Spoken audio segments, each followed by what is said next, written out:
Shelter की बात करेंगे। तो चलिए आज का हमारा ये वीडियो स्टार्ट करते हैं।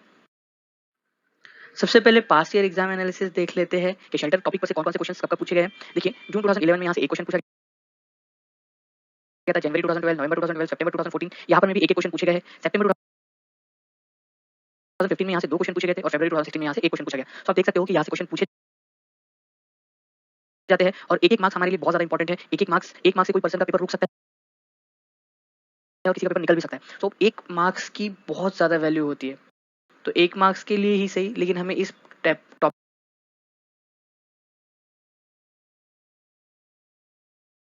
है पत्तियां, लीव्स होती है और लीव्स पर होते हैं इस तरह से स्टोमेटा। मैंने अभी आपको बताया कि लीव्स के ऊपर में, पत्तियों के ऊपर में स्टोमेटा होते हैं, छोटे छोटे छेद, और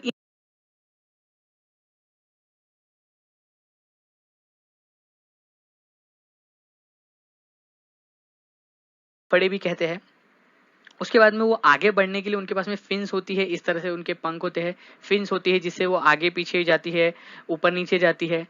उसके बाद में फ्रेंड्स उनके बॉडी के ऊपर में स्केल्स होते हैं, ठीक है, इस तरह से, ताकि वो अपने दुश्मनों से आसानी से बच के निकल जाए। ये तो बात हो गई एनिमल्स की। वैसे ही जो एक्वेटिक प्लांट्स होते हैं उन्होंने भी अपने आप में कुछ इस तरह से एडॉप्टेशन ला लिए है कि वो इस एक्वेटिक कंडीशन में अच्छे से जिंदा रह सके। जैसे कि जो प्लांट्स है उनमें कम स्टोमेटा होते हैं, कम लीव्स होती है, ठीक है। ये सारे के सारे जो एडॉप्टेशन है वो एक्वेटिक एनिमल्स के साथ साथ एक्वेटिक प्लांट्स ने भी अपने अंदर में ला लिए हैं। अब देखिए फ्रेंड्स, जो एक्वेटिक शेल्टर है हमने देखा था कि हम उसे दो तरीके से बांट सकते हैं। एक होता है फ्रेश वाटर रीजन और दूसरा होता है मराइन वाटर रीजन। तो एक एक करके हम इन दोनों के बारे में बात करते हैं और सबसे पहले देख लेते हैं फ्रेश वाटर रीजन के बारे में। सो फ्रेश वाटर रीजन कौन सा रीजन होता है?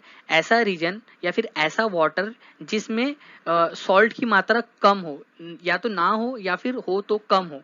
अगर से 1% से कम उसमें सॉल्ट है, सपोज कि अगर से 100 ग्राम पानी है और उसमें 1 ग्राम से भी कम नमक है, तो हम उस वाटर को फ्रेश वाटर कहेंगे। और ऐसे फ्रेश वाटर का एग्जांपल कौन से है फ्रेश वाटर रीजन्स के? पॉन्ड्स हो गए, लेक्स हो गए, जो नदियां है, जो स्ट्रीम्स है, जो वेटलैंड्स है, ये सभी के सभी जो है वो फ्रेश वाटर के एग्जांपल्स है। और फ्रेश वाटर में कौन कौन से एनिमल्स रहते हैं? टर्टल्स, डग्स, क्रोकोडाइल, कैटफिश, ये सभी के सभी जो है ये फ्रेश वाटर के एनिमल्स है। सो फ्रेंड्स, आपको बस इतना ध्यान में रखना है कि फ्रेश वाटर मतलब ऐसा पानी होता है जिसके अंदर में 1% से भी कम सॉल्ट हो। नेक्स्ट हमें देखना है फ्रेंड्स मराइन शेल्टर। जैसे कि हमने देखा कि फ्रेश वाटर के अंदर में 1% से कम सॉल्ट होता है, उसी तरह से मराइन शेल्टर के अंदर में या मराइन वाटर के अंदर में 1% से ज़्यादा सॉल्ट का कॉन्सेंट्रेशन होता है। अगर आप 100 ग्राम पानी लोगे तो उसमें 1 ग्राम से ज़्यादा सॉल्ट होना चाहिए, तभी हम उसे मराइन वाटर कहेंगे या सॉल्टी वाटर कहेंगे। और आप जानते हो फ्रेंड्स, ये मराइन वाटर का एक जो सबसे बड़ा एग्जाम्पल है, जो सबसे बड़ा सोर्स है, वो है ओशियन। ओशियन के अंदर में खारा पानी होता है, ओके। और ये जो ओशियन है ये हमारे अर्थ का लार्जेस्ट इकोसिस्टम है। मतलब कि हमारे अर्थ पर जितने भी एनिमल्स पाए जाते हैं, ज्यादा से ज्यादा एनिमल्स हो, प्लांट्स हो, वो मराइन वाटर के अंदर में ही होते हैं। उसके बाद में आप ये भी जानते हो फ्रेंड्स कि जो ओशियन है ये कंटिन्यूअस बॉडी है, ठीक है, सॉल्ट वाटर की। मतलब कि जो एक ओशियन दूसरे ओशियन से, तीसरे ओशियन से हमेशा जुड़े हुए हैं, ठीक है। तो ये कंटिन्यूअस बॉडी है। और जो ओशियन होते हैं उसके अंदर में कोरल रीफ होता है, जैसे कि आप यहाँ पर में इस डायग्राम में देख पा रहे होंगे, ये कोरल रीफ है। और कोरल रीफ के ऊपर में भी बहुत सारे एनिमल्स जो है वो जिंदा रहते हैं, ठीक है। कोरल रीफ के बारे में आप आगे की जो है हमारे जो चैप्टर है उसके अंदर में पढ़ेंगे हम। जो कोरल रीफ होते हैं उसके ऊपर में भी बहुत सारे एनिमल्स जिंदा रहते हैं, बस आपको ये चीज यहाँ पर में ध्यान में रखनी है। उसके बाद में फ्रेंड्स एक और चीज आपको ध्यान में रखना है, एस्चुरीज।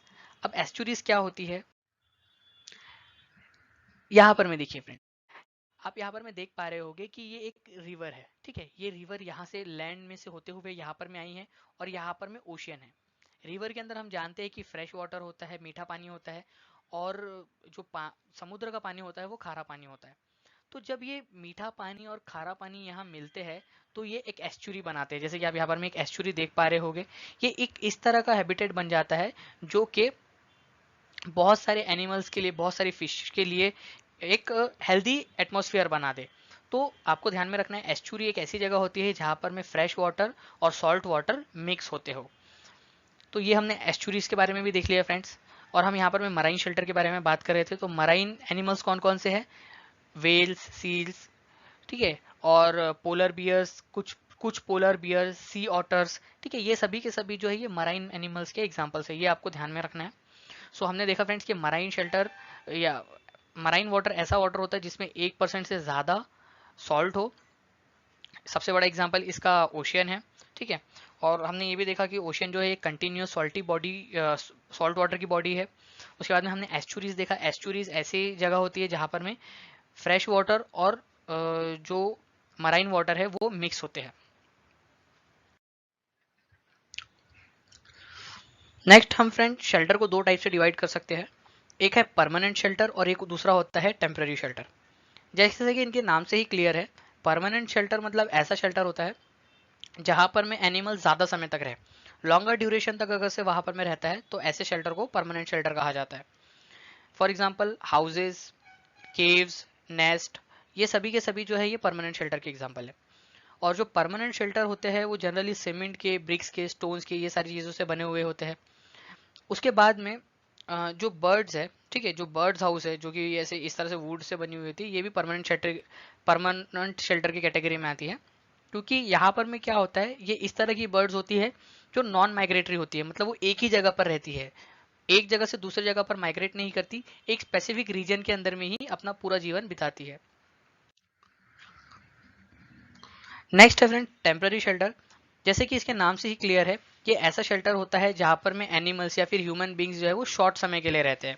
फॉर एग्जाम्पल टेंट, ठीक है, ये बोट हाउसेस हो गया, माइग्रेटरी बर्ड्स के जो नेस्ट होते हैं, ऐसी बर्ड्स जो एक जगह से दूसरी जगह पर जा रही है और हर जगह पे अपना घोंसला बनाती है, तो वो टेम्पररी शेल्टर हो गया, क्योंकि वहां पर वो थोड़े समय के लिए रहती है। तो ये सभी के सभी जो है ये टेम्पररी शेल्टर के एग्जाम्पल्स है। अब देखिए फ्रेंड्स, जो डिफरेंट डिफरेंट टाइप्स के एनिमल्स होते हैं वो डिफरेंट टाइप के शेल्टर्स में रहते हैं।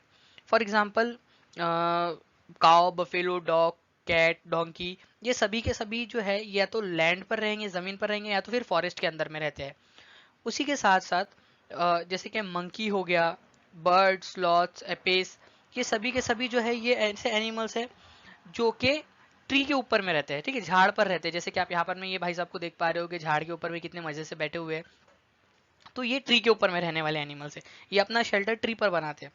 उसके बाद में कुछ जो है वो बरूज पे रहते हैं, बरूज में रहते हैं, मतलब अपने ऐसी गुफा बना के रहते हैं, ठीक है, बिल बना के रहते हैं, जैसे कि रैट, स्नेक, एंट, रैबिट्स, ठीक है, अर्थवॉर्म, ये सभी के सभी इस तरह के एनिमल्स के एग्जाम्पल है। कुछ एनिमल्स जो है वो लैंड पर में भी रह सकते हैं और पानी में भी रह सकते हैं, तो ऐसे एनिमल्स को हम एम्फीबियंस कहते हैं, ठीक है। तो लैंड और वाटर दोनों में रह सकते हैं, जैसे कि स्नेक, फ्रॉग, क्रोकोडाइल, ये सभी के सभी इस तरह के एनिमल्स के एग्जांपल्स है। तो ये आपको ध्यान में रखना है, हो सकता है कभी एग्जाम में इस तरह का कोई क्वेश्चन पूछ ले। अब आप जानते हो फ्रेंड्स कि अलग अलग जो एनिमल्स है उनके शेल्टर को हम अलग अलग नाम से जानते हैं।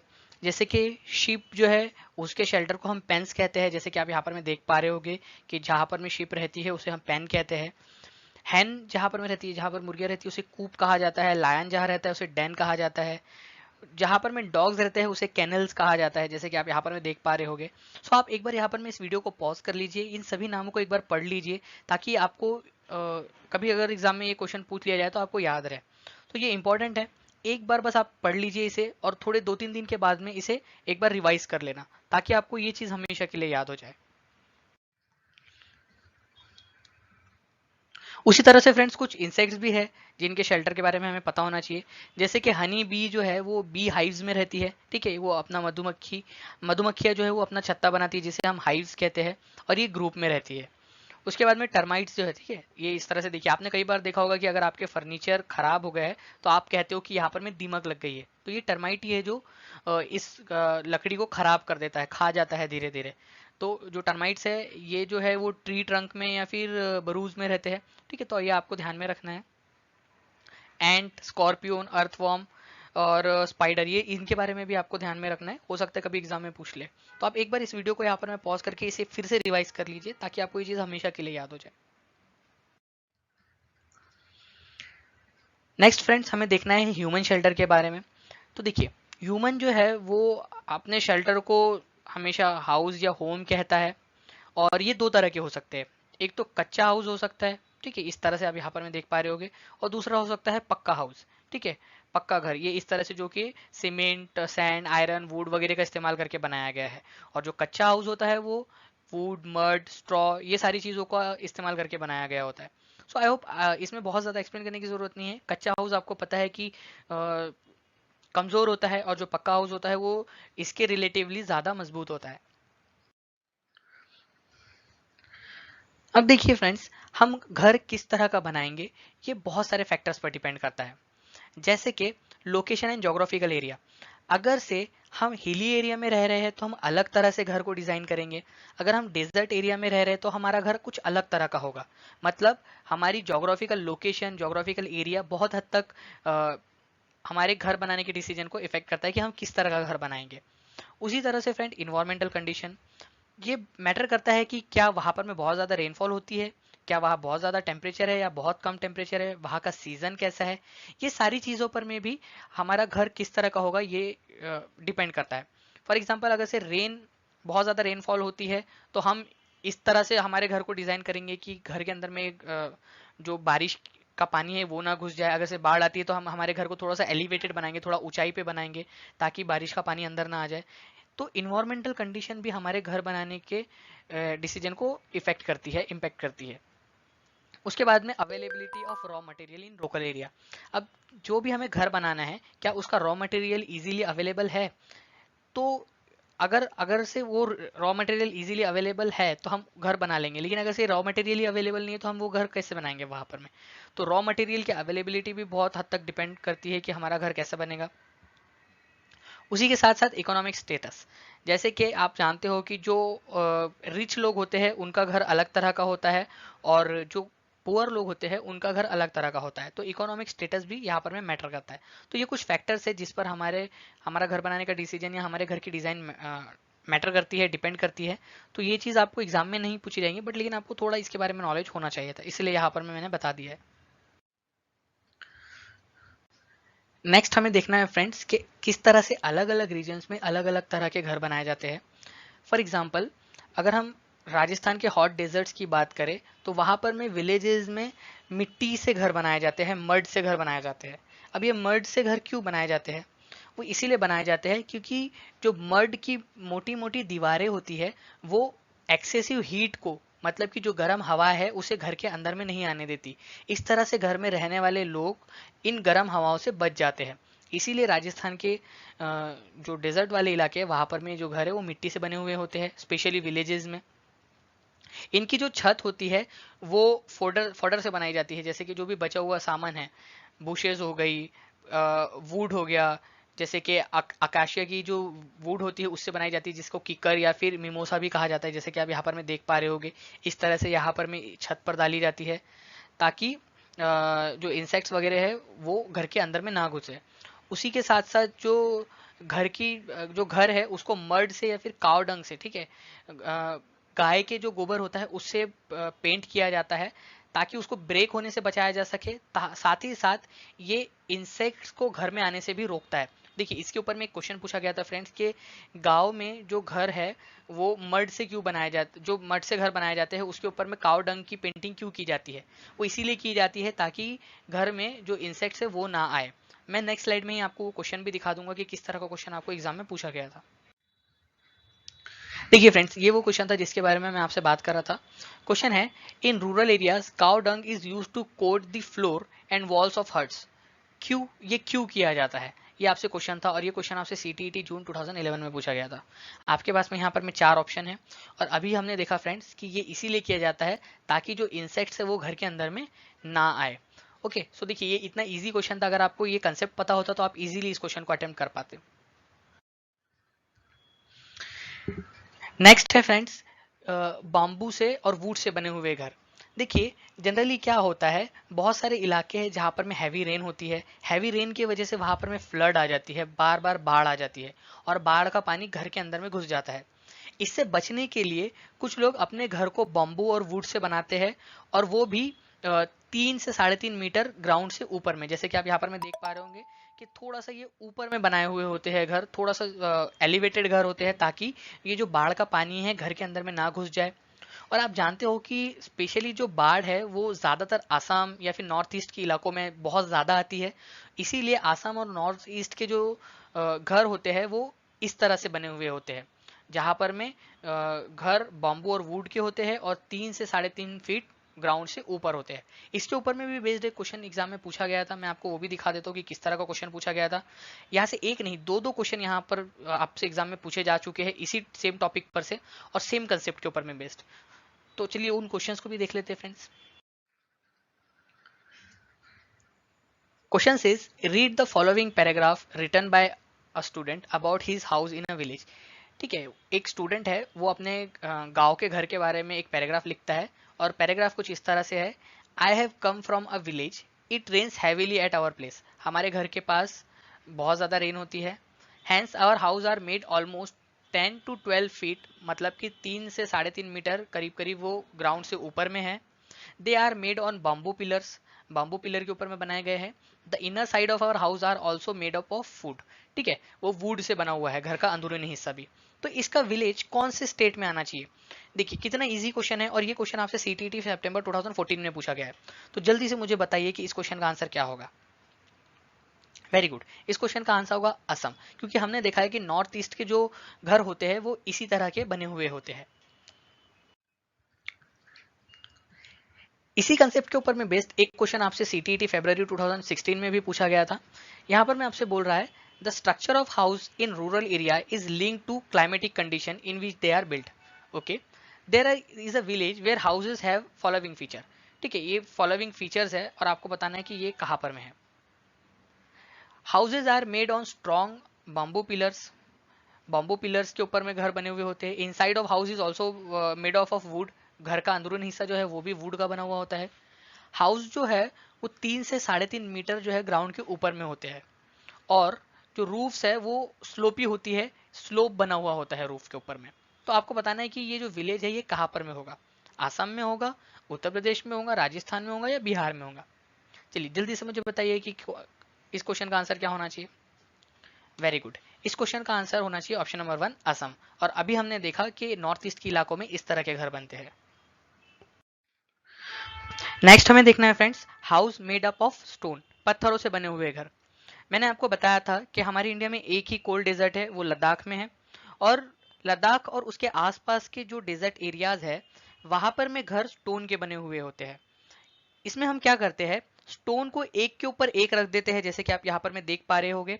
इसके बाद हम मड और लाइम से इन पत्थरों को कोट कर देते हैं, इनकी दीवार बना देते हैं ताकि ये पत्थर एक दूसरे के साथ में अटैच रहे, गिर ना जाए। जनरली ये जो घर होते हैं ये 2 फ्लोर के होते हैं, मतलब 2 मंजिला घर होते हैं, 2 फ्लोर्स होते हैं इनमें। और इनमें जो छत होती है और जो फ्लोर होता है वो वुडन का बना हुआ होता है, लकड़ी का बना हुआ होता है। मतलब यहाँ पर में वुडन फ्लोर और वुडन सीलिंग होती है। तो फ्रेंड्स यहाँ पर में हमने क्या देखा कि जो desert cold desert of Ladakh है और उसके आसपास के जो हिली डेजर्ट एरियाज है वहां पर में घर जो है वो पत्थरों के बने हुए होते हैं, ये 2 मंजिल के होते हैं करीब करीब। और यहाँ पर में जो उनकी छत होती है और जो इनकी फ्लोर होते हैं ये जनरली लकड़ियों से बने हुए होते हैं, वुडन फ्लोर और वुडन सीलिंग होती है। ये आपको ध्यान में रखना है क्योंकि एग्जाम में ये सारी चीजें पूछी जा सकती है। अभी मैंने आपको बताया था फ्रेंड्स कि ये जो स्टोन के घर होते हैं ये 2 फ्लोर के होते हैं, 2 मंजिल के घर होते हैं। और यहाँ पर में जो लोग हैं ये फर्स्ट फ्लोर पर रहते हैं, ना कि ग्राउंड फ्लोर पर। यहाँ पर में ग्राउंड फ्लोर पर कोई विंडो नहीं होती और यहाँ ग्राउंड फ्लोर पर ये लोग एनिमल्स और बाकी की जो भी चीजें हैं उनकी वो सारी चीजों को ग्राउंड फ्लोर पर रखते हैं। मतलब ग्राउंड फ्लोर पर ये लोग रहते नहीं हैं, ये रहते हैं फर्स्ट फ्लोर पे। और ग्राउंड फ्लोर पर ये लोग अपने एनिमल्स को रखते हैं, वेजिटेबल्स जो भी उनका सामान है वो सारा ग्राउंड फ्लोर पे रहता है। और ग्राउंड फ्लोर पर कोई भी विंडो नहीं होती, ये चीज आपको ध्यान में रखना है। ये जो पत्थरों के घर बने होते हैं ग्राउंड फ्लोर पर कोई भी विंडो नहीं होती, जो विंडो है डायरेक्टली फर्स्ट फ्लोर से स्टार्ट होती है। जब भी इन्हें ज्यादा सर्दियां लग जाती है या सर्दियों का मौसम मौसम आ जाता है तो ये ग्राउंड फ्लोर पर शिफ्ट हो जाते हैं। इसके साथ साथ आपको ये ध्यान में रखना है कि ये लोग वेजिटेबल्स और फ्रूट्स को अपने छतों पर सुखाते हैं। इस तरह से उनकी छतें जो होती है वहां पर में वेजिटेबल्स और जो भी अदर फ्रूट्स है वो सूखते रहते हैं। ताकि ये जो फ्रूट्स होते हैं ये हो सकता है इनके खुद के कंजम्पशन के लिए हो या फिर वो बेचने के लिए हो। तो ये जो फ्रूट्स और वेजिटेबल्स है अपने छतों पर सुखाते हैं, ये सिर्फ आपको ध्यान में रखना है। अभी हमने जो भी पढ़ा फ्रेंड्स, उसको और अच्छे से समझने के लिए हम एक क्वेश्चन देख लेते हैं। ये क्वेश्चन आपसे सीटीईटी सितंबर 2015 और नवंबर 2012 में पूछा गया था। रिपीटेड क्वेश्चन है, मतलब इंपॉर्टेंट है। क्वेश्चन हमसे बोल रहा है consider the following characteristics of houses, और हमें यहाँ पर में बोला है कि which of the above characteristics can be found in houses of Leh and Ladakh. Leh और लद्दाख में जो घर पाए जाते हैं उनमें इसमें से कौन सी कैरेक्टरिस्टिक्स होती है। तो देखिए एक एक करके हम चेक करते हैं।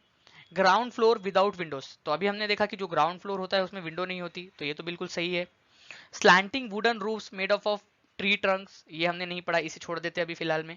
House made almost 10 to 12 feet above, अब देखिए हमने ये तो कहीं पे भी नहीं देखा कि जो लेह और लद्दाख में घर होते हैं वो 10 to 12 feet above the ground होते हैं, तो ये वाला पॉइंट तो बिल्कुल नहीं होगा। जहां जहां पर में भी ऑप्शन नंबर 3 है उसे आप काट दीजिए। तो देखिए ऑप्शन नंबर 1 में भी है स्टेटमेंट नंबर 3, ऑप्शन नंबर 2 में भी है और ऑप्शन नंबर 4 में भी है, तो ये 3 तो एलिमिनेट हो गए, तो हमारे पास में सिर्फ एक ही ऑप्शन बचता है, ऑप्शन नंबर 3। लेकिन फिर भी हम हमारे बाकी के पॉइंट्स को एक बार वेरीफाई कर लेते हैं। Thick walls made of stone mud and lime, हमने देखा था कि जो इनकी दीवारें होती है वो स्टोन से बनी होती है, एक के ऊपर एक स्टोन रख के और उसे मड और लाइम के साथ में जोड़ दिया जाता है, तो ये सही है। और वुडन फ्लोर्स होता है, वुडन सीलिंग होती है, ये भी हमने देखा था, तो पॉइंट नंबर 5 भी सही है। तो पॉइंट नंबर 1, पॉइंट नंबर 4 और पॉइंट नंबर 5 सही होना चाहिए, और यही हमारे ऑप्शन नंबर 3 में दिया हुआ है, पॉइंट नंबर 1, पॉइंट नंबर 4 और पॉइंट नंबर 5। तो देखा फ्रेंड्स कि किस तरह के क्वेश्चंस आपसे एग्जाम में पूछे जाते हैं, तो इस तरह के क्वेश्चंस के लिए आप प्रिपेयर रहिए। देखिए आपको यहाँ पर मैं प्रीवियस ईयर क्वेश्चन करवाने का मकसद ही यही है कि आपको समझ आ जाए कि किस तरह के क्वेश्चन आपसे एग्जाम में पूछे जाते हैं। अगर आपको ये पता होगा कि किस तरह के क्वेश्चन आपसे एग्जाम में पूछे जाते हैं, तो आप पढ़ते समय इन सारी चीजों का ध्यान रखोगे। अब आपको समझ गया कि इस तरह का क्वेश्चन फ्रेम हो सकता है, तो आप जितने भी कंसेप्ट है, जितने भी हाउसेज हम आगे पढ़ने वाले हैं या जितने भी हाउसेज हम पीछे पढ़ चुके हैं, उन सभी को आप इस तरह के क्वेश्चन को फ्रेम में रखकर पढ़ने की कोशिश कीजिए कि इस तरह का क्वेश्चन उनमें से किस तरह से बन सकता है। तो चलिए फ्रेंड्स आगे बढ़ते हैं। नेक्स्ट हमें देखना है house made up of stone and would, मतलब कि पत्थर और वुड के संगम से बना हुआ। ठीक है, जो पिछला वाला हमने पढ़ा उसमें सिर्फ स्टोन से बना हुए घर होते थे।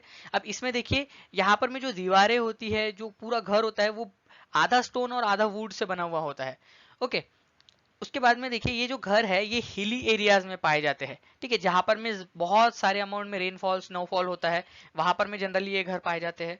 और इनकी जो आप छत देख पा रहे होगे कि ये स्लोपी होती है। देखिए यहाँ पर में स्लोप है ना, ये स्लोपी छत होती है इन लोगों की, ताकि जो भी रेन आए या स्नोफॉल आए वो इजीली नीचे गिर जाए।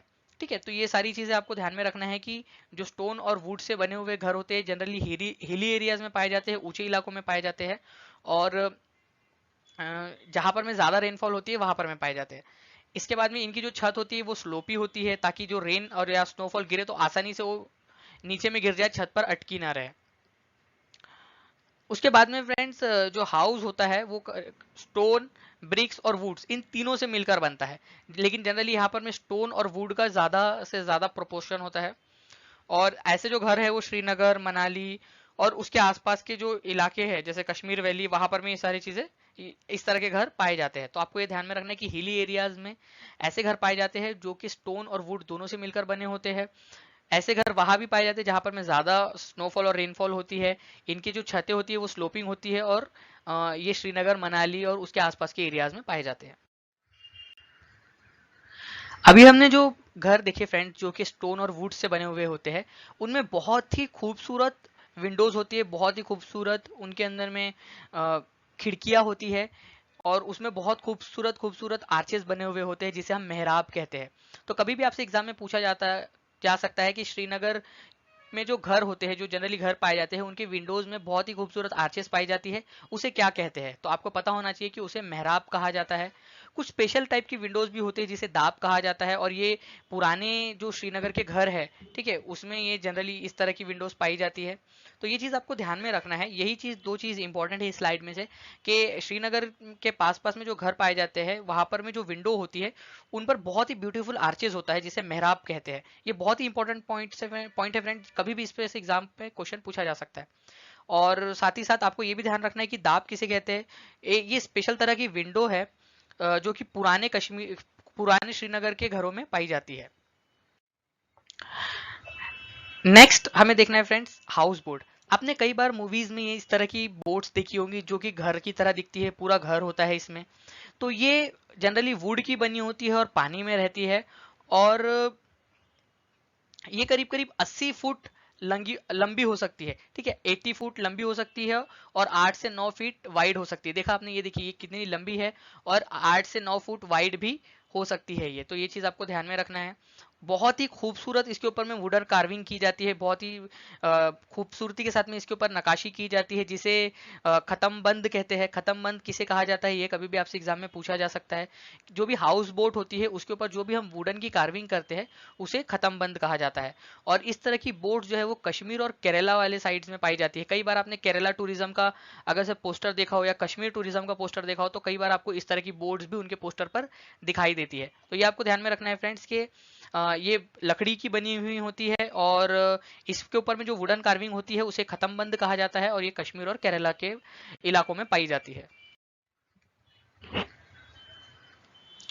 अभी हमने फ्रेंड्स बोट हाउसेस के बारे में पढ़ा, तो डोंगा भी उसी तरह का एक प्रकार है जो कि पानी में तैरते हुए घर की तरह दिखता है और ये जनरली कश्मीर के डल लेक में पाया जाता है। यहाँ पर मैं आप इमेज में देख भी पा रहे होंगे, बहुत ज्यादा इसमें कुछ जानने लायक है नहीं, बस ये आपको ये ध्यान में रखना है कि डोंगा भी एक हाउस बोट का ही प्रकार है और ये कश्मीर के डल लेक में पाया जाता है। अगर से इस पर से क्वेश्चन बनना होगा तो ये 2 पॉइंट पर ही बन सकता है, इसके अलावा और इस पे कोई क्वेश्चन बनेगा नहीं। नेक्स्ट हमें देखना है फ्रेंड्स इग्लू के बारे में। अब देखिए ये जो इग्लू है एस्किमोस के घर होते हैं। एस्किमोस किसे कहते हैं हम? एस्किमोस ऐसे लोग हैं जो बहुत ही ठंडे रीजन जैसे कि पोलर रीजन में रहते हैं। तो पोलर रीजन में रहने वाले लोगों को हम क्या कहते हैं? एस्किमोस। एस्किमोस क्या करते हैं, आसपास की बर्फ को जमा करते हैं और इस तरह से अपना घर बनाते हैं, जैसे कि हम इग्लू कहते हैं। और ये जो इग्लू है ये ओवल शेप के होते हैं, जनरली ओवल शेप के होते हैं और इनके जो एंट्री डोर होता है ये बहुत ही स्मॉल होता है, छोटा होता है। अब सवाल ये भी उठ सकता है फ्रेंड्स कि ये घर बर्फ के क्यों बने हैं, स्नो के घर ये लोग क्यों बनाते हैं? एक्चुअली होता क्या है कि जब बर्फ के अंदर में हवा जाती है, जब एयर जाती है तो एयर जो है वहां पर में ट्रैप हो जाती है, पैकेट बना लेती है और अंदर की जो गर्माहट है उसे बाहर नहीं निकलने देती, हीट को बाहर नहीं निकलने देती। अब अंदर की अगर से हीट अंदर ही जमा रहेगी तो यहाँ जो रहने वाले लोग हैं उनको बहुत ज्यादा ठंडी नहीं लगेंगी, उन्हें थोड़ी सी वार्मनेस फील होगी, वार्मथ फील होगा। तो इसीलिए जो ये घर है ये बर्फ के बने हुए होते हैं ताकि जो एयर है इसके अंदर आइसोलेशन का काम करे, इंसुलेटर का काम करे। तो फ्रेंड्स ये चीज आपको ध्यान में रखना है कि जो स्नो है इसीलिए यूज किया जाता है ताकि जो इसके अंदर एयर है वो ट्रैप हो जाए और इंसुलेटर का काम करे और अंदर की जो हीट है उसे बाहर ना निकलने दे। इसी के ऊपर में बेस्ड एक क्वेश्चन भी पूछा गया था फ्रेंड्स, मैं आप लोगों को बता देता हूँ क्वेश्चन क्या पूछा गया था। देखिए ये वो क्वेश्चन है जिसके बारे में मैं आपसे बात कर रहा था। जब आप ये क्वेश्चन को अच्छे से देख लोगे तो आपको कंसेप्ट और भी अच्छे से क्लियर हो जाएगा। क्वेश्चन है, Eskimo make his house that is igloo from ice. Eskimo जो है अपने घरों को आइस से बनाते हैं, इन घरों को हम इग्लू कहते हैं। अब आपसे पूछा है कि ये घर को आइस से बनाते हैं, इसके पीछे रीजन क्या है? और ये क्वेश्चन आपसे सीटीटी सितंबर 2015 में पूछा गया था। अब देखिए यहाँ पर मैं आपको ऑप्शन दिए गए हैं। ऑप्शन नंबर 1 है ice does not allow air cold air and water to come inside. अब देखिए हमने ये नहीं देखा कि कोल्ड एयर को अंदर नहीं आने देता, हमने देखा था कि जो एयर रहती है, जो अंदर की एयर रहती है, जो आइस रहता है वो अंदर की गर्म हवा को बाहर नहीं जाने देता। ठीक है, जो हीट है उसे अंदर में ट्रैप करके रहता है, रखता है, उसे एस्केप नहीं होने देता, उसे बाहर नहीं जाने देता। तो हमें हमारा यहाँ पर आंसर क्या होना चाहिए? हमारा आंसर होना चाहिए ऑप्शन नंबर 2। हम बाकी के दो ऑप्शन भी देख लेते हैं। Ice is available free of cost, इसीलिए बनाते, इसलिए नहीं बनाते वो लोग कि फ्री ऑफ कॉस्ट अवेलेबल है, इसीलिए बनाते हैं कि जो अंदर की हीट है वो बाहर ना जाए। Only ice is available in polar region, ये बात सही है, लेकिन वो लोग दूसरे चीजों से भी बना सकते थे, लेकिन फिर भी वो लोग आइस का इस्तेमाल करते हैं। और ये सही रीजन नहीं है कि वो लोग आइस का इस्तेमाल क्यों कर रहे हैं। आइस का इस्तेमाल वो इसीलिए कर रहे हैं क्योंकि जो आइस के अंदर में जब हवा होती है तो वो हवा अंदर की हीट को बाहर नहीं जाने देती। तो फ्रेंड्स ये चीज आपको ध्यान में रखना है। आई होप आपको ये कंसेप्ट समझ में आ गया होगा कि ये एस्किमो जो है वो अपने घर जो है वो आइस से क्यों बनाते हैं। नेक्स्ट जो हमें देखना है फ्रेंड्स वो है टेंट हाउस। अब टेंट हाउस आप सभी लोगों ने देखा होगा, इस तरह के दिखते हैं। ये टेम्पररी शेल्टर होते हैं। जब भी माउंटेनियर लोग चढ़ाई करने के लिए जाते हैं तो ठंडी ठंडी हवाओं से बचने के लिए, ठंड से बचने के लिए वो 2 लेयर की प्लास्टिक का इस्तेमाल करते हैं इस तरह से अपना टेंट बनाने के लिए। तो टेंट जो है वो प्लास्टिक से भी बना हो सकता है और क्लॉथ से भी बना हो सकता है। एक प्रजाति है चंगपा प्रजाति जो कि लद्दाख में पाई जाती है। ये याक के हेयर का इस्तेमाल करते हैं अपने टेंट बनाने के लिए, और इनके टेंट को रेबो कहा जाता है। तो ये सारी चीजें आपको ध्यान में रखना है फ्रेंड्स। मैं आप लोगों के लिए फिर से रिपीट कर देता हूँ कि जो टेंट होते हैं, टेंट हाउसेज होते हैं, ये टेम्पररी शेल्टर है, प्लास्टिक और क्लॉथ से बनाए जाते हैं। जैसे कि आप यहाँ पर मैं देख भी पा रहे होंगे, ये टेम्पररी शेल्टर है, प्लास्टिक से और क्लॉथ्स वगैरह से बनाए जा सकते हैं। जो माउंटेनियर लोग होते हैं वो इसका इस्तेमाल करते हैं। और जो चंकपा प्रजाति है लद्दाख की, वो याक के हेयर का इस्तेमाल करती है, उनके बालों का इस्तेमाल करती है टेंट बनाने के लिए। और ये जो चंकपा प्रजाति है, चंकपा प्रजाति लद्दाख की, ये अपने टेंट को रेबो कहते हैं। तो ये क्वेश्चन पूछा जा सकता है कि जो चंकपा प्रजाति है वो टेंट को क्या कहकर संबोधित करते हैं। तो टेंट को ये लोग रेबो कहते हैं। ये चीज आपको ध्यान में रखना है। हमारा जो नेक्स्ट टाइप है फ्रेंड, वो है buildings made up of BRICS. ये आप लोगों के लिए फेमिलियर होगा, क्योंकि हम आसपास में हमारे जो घर देखते हैं वो ब्रिक्स से बने हुए होते हैं, ईंटों से बने हुए घर होते हैं। जनरली जो ईंटों से बने हुए घर होते हैं वो प्लेन एरियाज में पाए जाते हैं। ओके, जहां पर में पहाड़ी इलाका ना हो, ऊंची नीची जगह ना हो, जो प्लेन एरियाज होते हैं वहां पर में ये घर बनाए जाते हैं। अगर से हमें एक से ज्यादा मंजिल के घर बनाने हैं, एक से ज्यादा फ्लोर के घर बनाने हैं, तो हमें वहां पर में ब्रिक्स के साथ साथ cement, sand, steel, iron, concrete, ये सारी चीजों का भी इस्तेमाल करना होता है। और इसके जो एग्जांपल्स है वो है अपार्टमेंट, होटल्स, या फिर जो बड़े बड़े घर है वो ब्रिक्स के इस्तेमाल करके बनाए जाते हैं। तो ये बहुत ही कॉमन है फ्रेंड्स। आई थिंक इसमें बहुत ज्यादा कुछ एक्सप्लेन करने लायक है नहीं।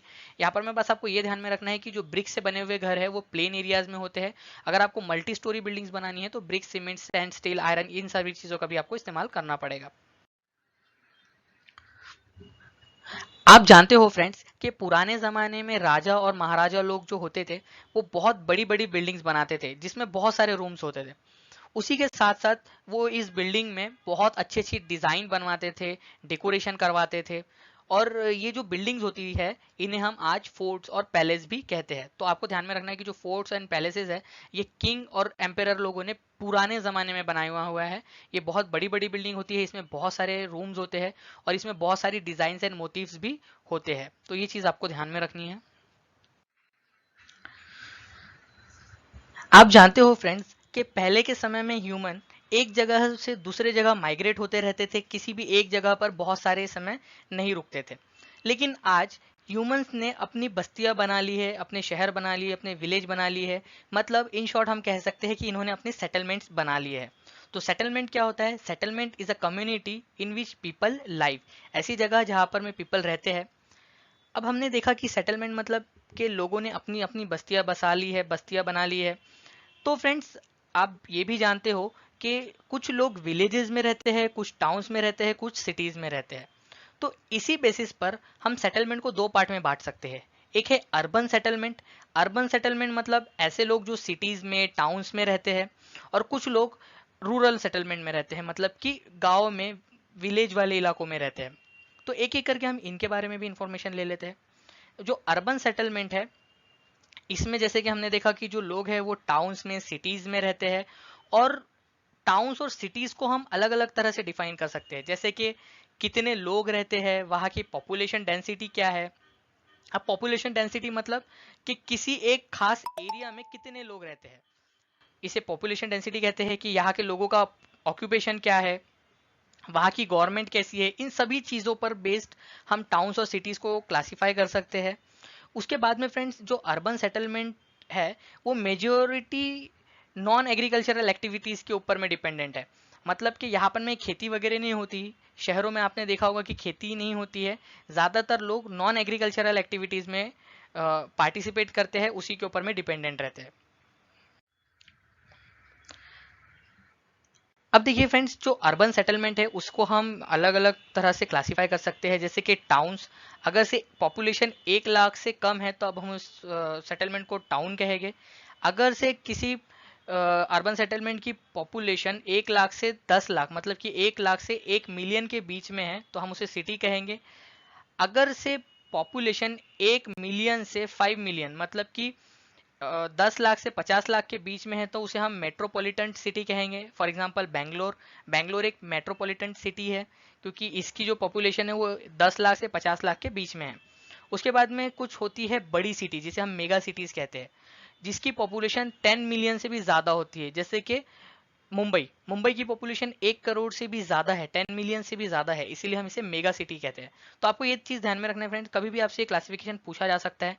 हो सकता है क्वेश्चन कुछ इस तरह से बन जाए कि ऐसा अर्बन सेटलमेंट जिसकी पॉपुलेशन 1 लाख से कम होती है, तब उस अर्बन सेटलमेंट को हम क्या नाम से जानते हैं। तो आपको पता है कि अगर से 1 लाख से पॉपुलेशन कम है तब हम उसे टाउन कहते हैं। तो इस तरह का कोई भी क्वेश्चन आपसे पूछा जा सकता है, तो आप इसको एक बार अच्छे से पढ़ लीजिए और एक दो बार अच्छे से रिवाइज कर लीजिए, आपको ये सारी चीजें अच्छे से याद हो जाएगी। नेक्स्ट हमें देखना है फ्रेंड्स रूरल सेटलमेंट। आप जानते हो कि कुछ लोग जो है वो गांव में भी रहते हैं, देहातों में रहते हैं। ऐसे जो सेटलमेंट्स है, ऐसी जो बस्तियां है, उसे हम रूरल सेटलमेंट कहते हैं। यहाँ पर में रहने वाले लोग जनरली एग्रीकल्चरल या फिर एग्रीकल्चर से रिलेटेड जो भी ऑक्यूपेशन है उसमें इन्वॉल्व रहते हैं, या तो वो खेती करेंगे या तो खेती से रिलेटेड और भी जो चीज़ें होती है उसके साथ में जुड़े हुए होते हैं। साथ ही साथ फ्रेंड्स जो गांव होते हैं, जो रूरल एरियाज होते हैं, वहां पर में पॉपुलेशन डेंसिटी लो होती है।